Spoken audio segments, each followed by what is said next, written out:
नमस्कार, आप देख रहे हैं न्यूज इंडिया और मैं हूं आपके साथ अंजनी कुमार सिंह। और खेल की मैदान से आज की सबसे बड़ी खबर, सुखद खबर आ रही है। अंडर 19 वर्ल्ड कप में भारत का डंका बजा है। 5वीं बार भारत वर्ल्ड चैंपियन बना है। फाइनल में यह मुकाबला बहुत दिलचस्प था। भारत ने इंग्लैंड को हरा दिया है। फाइनल में इंग्लैंड को 4 विकेट से मात दी है। बड़ी खबर। और दिनेश ने छक्का मारकर धोनी वाले स्टाइल में इस मैच को अपने नाम कर लिया। और बॉलर्स ने भी कमाल की गेंदबाजी की थी। इसके बाद बल्लेबाजों ने यहां पर जबरदस्त प्रदर्शन किया। और हालांकि शुरुआत में कुछ उतार चढ़ाव वाला मैच था, लेकिन धोनी स्टाइल में इस मैच में भी हमने जीत दर्ज की। तो ये बड़ी खबर, सुखद खबर। अंडर 19 वर्ल्ड कप में भारत 5वीं बार चैंपियन बना है। इंग्लैंड को 4 विकेट से हरा दिया है।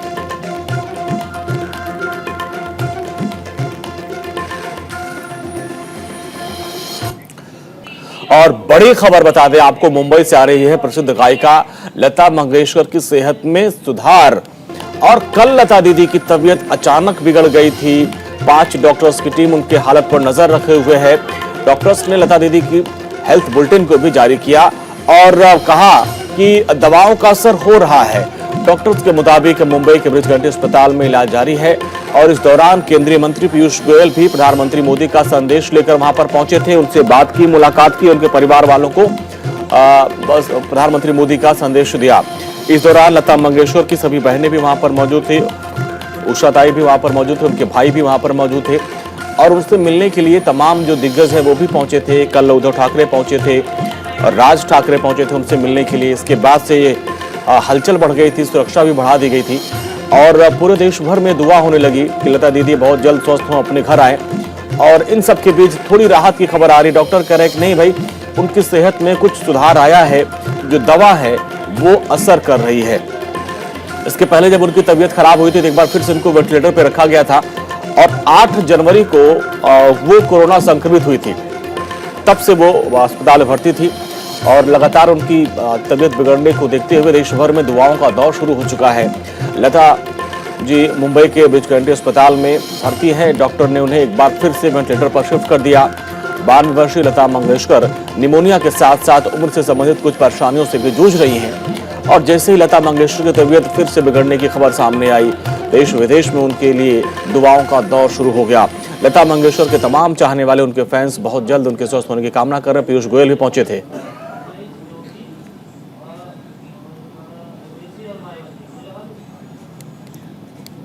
दीदी की तबीयत पूछने के लिए अस्पताल में आया था। पूरा देश आज प्रार्थना कर रहा है कि लता दीदी जल्दी से स्वस्थ हो जाएं, जल्दी से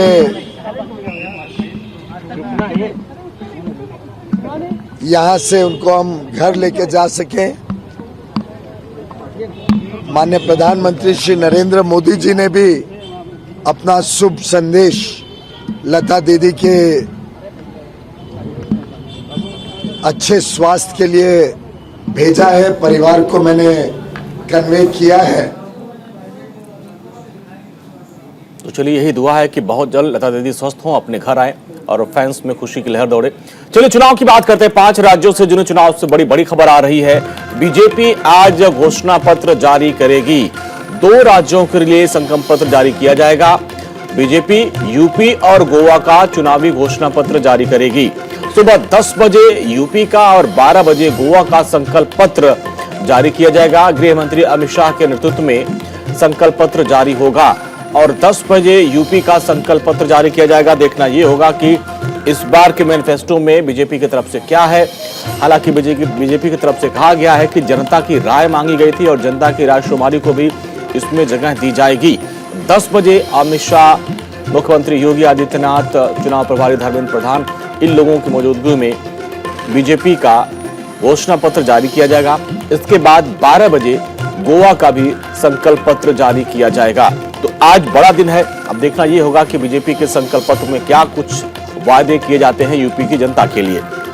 इसके पहले आपने देखा होगा, मुख्यमंत्री योगी आदित्यनाथ ने लखनऊ में प्रेस कॉन्फ्रेंस की थी और अपने 5 साल के कामकाज का लेखा जोखा दिया था कि भाई जो हमने 2017 में वादे किए थे उसको हमने पूरा किया। अब आज यूपी का 2022 का संकल्प पत्र जारी किया जाएगा और गोवा का। और आज की बड़ी खबर यह भी है कि मुख्यमंत्री योगी आदित्यनाथ आज तूफानी दौरे पर रहेंगे। लखनऊ, मथुरा, अलीगढ़ में उनका कार्यक्रम है। हालांकि 10 बजे संकल्प पत्र कार्यक्रम में वो शामिल होंगे और फिर तूफानी दौरे पर निकल जाएंगे चुनाव प्रचार के लिए। यूपी बीजेपी आज संकल्प पत्र जारी करने वाली है। 10 बजे प्रदेश कार्यालय पर संकल्प पत्र जारी किया जाएगा और इसके बाद मुख्यमंत्री योगी आदित्यनाथ मथुरा और बाकी जिलों के दौरे पर चुनाव प्रचार के लिए निकल जाएंगे। तो ये इस वक्त की बड़ी खबर आपको बता रहे हैं। आज की बड़ी खबर है और इस पर पूरे दिन हमारी नजर बनी रहेगी। एक अपडेट आप तक पहुंचाते रहेंगे। तो सीएम योगी संकल्प पत्र के साथ साथ आज उनके कई चुनावी कार्यक्रम है। लखनऊ के बाद वो मथुरा और अलीगढ़ भी जाएंगे। वहां पर चुनावी जनसभा को वो संबोधित करेंगे। डोर टू डोर कैंपेन का भी उनका प्लान है। तो वो अब चुनाव प्रचार में भी लगातार तूफानी दौरा कर रहे हैं और इसके अलावा जो संकल्प पत्र जारी होगा उसमें भी वो अमित शाह के साथ मौजूद रहेंगे।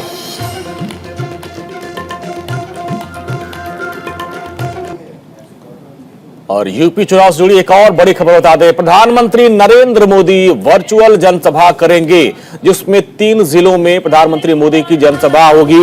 मथुरा, आगरा, बुलंदशहर में लाइव प्रसारण किया जाएगा और दोपहर 1:30 बजे वर्चुअल संवाद करेंगे प्रधानमंत्री नरेंद्र मोदी। मथुरा के मान से वर्चुअली खुद जुड़ेंगे मुख्यमंत्री योगी आदित्यनाथ और वो मथुरा पहुंच रहे हैं और मांड विधानसभा से वो प्रधानमंत्री मोदी के कार्यक्रम में जुड़ेंगे। और इसके पहले भी प्रधानमंत्री मोदी ने अपनी वर्चुअल रैली की शुरुआत की थी, जब उन्होंने पश्चिमी यूपी में इधर गाजियाबाद समेत 5 जिलों के कार्यकर्ताओं को और लोगों को संबोधित किया था। अब आज 3 जिलों में उनका कार्यक्रम है। वर्चुअली वो संबोधित करेंगे और कार्यकर्ताओं को जीत का मंत्र देंगे और साथ साथ जनता से बीजेपी को जिताने की अपील करेंगे। आगे बढ़ते हैं। प्रधानमंत्री नरेंद्र मोदी आज गोवा में भी वर्चुअल संवाद करेंगे। यूपी के साथ साथ गोवा के चुनावी रण में भी प्रधानमंत्री मोदी उतर रहे हैं। शाम 5:30 बजे वर्चुअल सभा करेंगे प्रधानमंत्री नरेंद्र मोदी। 20 जगहों पर लाइव कार्यक्रम होगा और वर्चुअल सभा होगी। गोवा में 14 फरवरी को एक चरण में चुनाव होना है और ऐसे में प्रधानमंत्री नरेंद्र मोदी की एंट्री हो चुकी है और वो वर्चुअल रैली करेंगे। 5:30 बजे का कार्यक्रम है। प्रधानमंत्री नरेंद्र मोदी पणजी में 20 जगहों पर लोगों को वर्चुअल रैली के जरिए संबोधित करेंगे। गोवा में 14 फरवरी को एक चरण में विधानसभा चुनाव होना है। 10 मार्च को नतीजे आएंगे और इस बार गोवा विधानसभा चुनाव काफी रोचक होने वाला है। यहाँ सत्ताधारी बीजेपी के अलावा आम आदमी पार्टी और कांग्रेस बड़े दावेदार के रूप में है। हालांकि लड़ाई पहले यहाँ आम आदमी पार्टी तो इसमें आ गई है, त्रिकोणीय लड़ाई बना दिया, लेकिन पहले बीजेपी और कांग्रेस में ही लड़ाई होती थी। इसके साथ साथ शिवसेना और एनसीपी भी चुनाव मैदान में है। हालांकि शिवसेना, एनसीपी और कांग्रेस का गठबंधन महाराष्ट्र में है, लेकिन यहां कांग्रेस अलग लड़ रही है। शिवसेना ने बहुत कोशिश की कि वो गठबंधन लड़े, लेकिन कांग्रेस अकेले चुनाव लड़ रही है।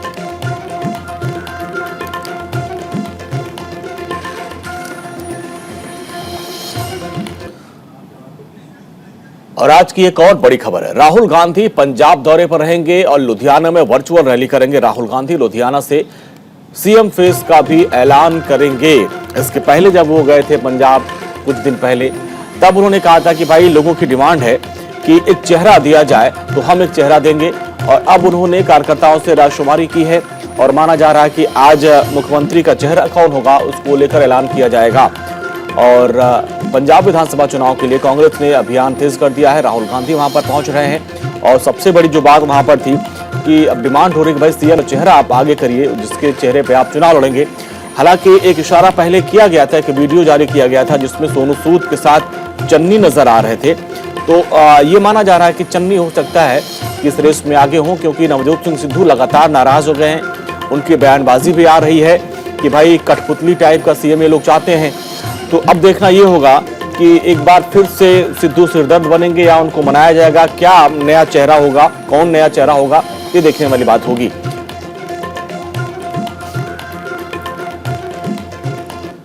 तो पंजाब के सियासी समर में कांग्रेस के लिए आज बड़ा दिन है। कांग्रेस एक बड़ा सियासी दांव खेलने जा रही है। लगभग तय माना जा रहा है कि कांग्रेस आज अपने मुख्यमंत्री चेहरे का ऐलान कर सकती है।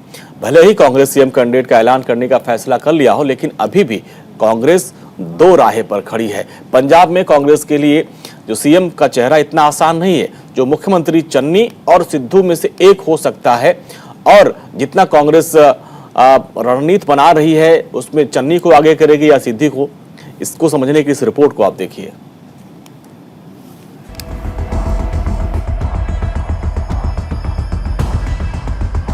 पंजाब के सियासी समर में कांग्रेस बहुत बड़ा दांव खेलने जा रही है। माना जा रहा है कि कांग्रेस आलाकमान चुनावों से पहले कांग्रेस के सीएम फेस का ऐलान कर सकता है।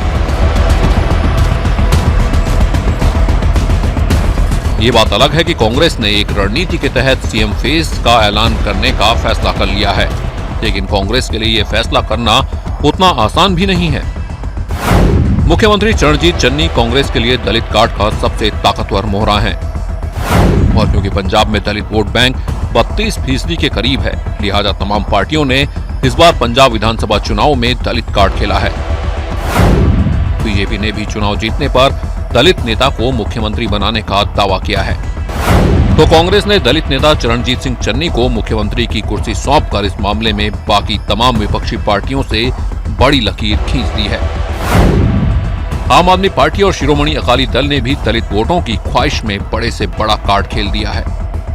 कांग्रेस ने पंजाब में सत्ता बनाए रखने के लिए मुख्यमंत्री चरणजीत सिंह चन्नी पर भरोसा जताया है। एक तरफ कांग्रेस सीएम चन्नी के दलित चेहरे पर वोट मांग रही है, तो दूसरी तरफ ड्रग्स के मामले में अकाली नेता विक्रम मजीठिया के खिलाफ कार्रवाई को भी चुनावी मुद्दा बना रही है। सारे लोगों को पता लग जाएगा कि पंजाब का आने वाला मुख्यमंत्री कौन है, क्योंकि लोगों में बड़ियां गल्लां उठ रही सी भी कांग्रेस पार्टी मुख्यमंत्री के फेस की अनाउंसमेंट नहीं कर रही। सो इस चीज़ को उन्होंने मद्देनजर रखते हुए कल अनाउंसमेंट करने लिए जा रहे हैं। पंजाब में कांग्रेस की सियासत का एक पहलू और है, और वो है सियासत के गुरु सिद्धू। नवजोत सिंह सिद्धू भी इशारों में कई बार पंजाब के सीएम पद पर दावा ठोक चुके हैं। सिद्धू की मुखर बयानबाजी भले ही कांग्रेस के लिए कई बार दिक्कतें खड़ी कर चुकी है, लेकिन एक सच ये भी है कि सिद्धू का यही अंदाज पंजाब की जनता पसंद करती है। पंजाब के सिख जाटों में सिद्धू काफी लोकप्रिय हैं, और पंजाब में सिख जाटों की आबादी भी 19% है। सिख जाट वोट बैंक के चलते सिद्धू कई बार अपनी ताकत का एहसास भी करा चुके हैं। पंजाब में सियासी उठापटक के बाद जब चन्नी सीएम बने थे, तब सिद्धू ने डीजीपी और एडवोकेट जनरल को बदलने की मांग उठाई थी, और जब उनकी मांग पूरी नहीं हुई तब उन्होंने पंजाब कांग्रेस के अध्यक्ष पद से इस्तीफा दे दिया था। और ये सिद्धू की ही सियासी ताकत थी, जिसके चलते कांग्रेस ने न केवल सिद्धू को मनाया, बल्कि डीजीपी और एडवोकेट जनरल को बदलकर उनकी मांग भी पूरी की। यदि वो नवजोत सिंह सिद्धू को सीएम का चेहरा घोषित करते हैं तो चन्नी नाराज हो जाएंगे। अगर चन्नी को चेहरा घोषित करते हैं तो सिद्धू नाराज हो जाएंगे। अगर हम चरणजीत सिंह चन्नी की बात करें तो दलित चेहरा है, 33-34% पंजाब का वोट दलित है। तो ये बहुत बड़ा कार्ड जो कांग्रेस ने 111 दिन पहले दलित सीएम का खेला था, वो खतरे में पड़ जाएगा, क्योंकि इस वक्त इस बार 5 कोना मुकाबला है। तो ये इस वक्त लिटमस टेस्ट है कांग्रेस हाईकमान के लिए। पंजाब में नेतृत्व परिवर्तन के बाद जैसे तैसे कांग्रेस सत्ता में तो बनी रही, लेकिन चुनाव में उसकी असली अग्नि परीक्षा होने वाली है। चन्नी के सारे वो 32% दलितों का वोट चाहती है, तो सिद्धू की मुखर सियासत और 19% सिख जाट वोट भी उसकी विश लिस्ट में है। जानकार ये भी मान रहे हैं कि कांग्रेस किसी विवाद से बचने के लिए 2.5 साल का फॉर्मूला अपना सकती है, लेकिन 2.5 साल के फॉर्मूले में भी पहले कौन का मुद्दा जरूर सिर उठाएगा। ऐसे में पंजाब कांग्रेस दो राहे पर खड़ी है, और फिलहाल उसे समझ नहीं आ रहा कि वो जाए तो जाए किस रास्ते पर। कुलवीर दीवान, चंडीगढ़, न्यूज इंडिया। चलिए, यूपी पंजाब की सियासत के बाद अब उत्तराखंड की बात करते हैं। आज से 3 दिवसीय उत्तराखंड दौरे पर रहेंगे अरविंद केजरीवाल। चुनावी मैदान में आपकी जमीन करेंगे मजबूत। पार्टी कार्यकर्ताओं को जीत का मंत्र देंगे अरविंद केजरीवाल। हरिद्वार में आपके चुनाव प्रचार अभियान में शामिल होंगे। तो बड़ी खबर, अरविंद केजरीवाल मिशन उत्तराखंड पे जा रहे हैं आज, और यहां पर 7वें दौरे पर वो पहुंच रहे हैं। केजरीवाल 6 से 8 फरवरी तक हरिद्वार में रहेंगे। इस दौरान अरविंद केजरीवाल कॉन्क्लेव में भी हिस्सा लेंगे, और साथ साथ वो कई विधानसभा क्षेत्र में डोर टू डोर कैंपेन करेंगे। और खबर यह भी आ रही है कि आम आदमी पार्टी अपना चुनावी घोषणा पत्र भी जारी कर सकती है, और चुनावी घोषणा के बाद अरविंद केजरीवाल का उत्तराखंड का ये पहला दौरा होगा। हालांकि इसके पहले वो 6 दौरे कर चुके हैं, जिसमें सत्ता में आने पर 5 वादे की गारंटी वो देते हैं और जिसमें हर परिवार को 300 यूनिट मुफ्त बिजली, बेरोजगार युवाओं को रोजगार, महिलाओं को 1000 सहायता राशि, मुफ्त तीर्थ यात्रा, ये तमाम जब जब वो पहुंचते हैं तब तब कोई बड़ा ऐलान करते हैं।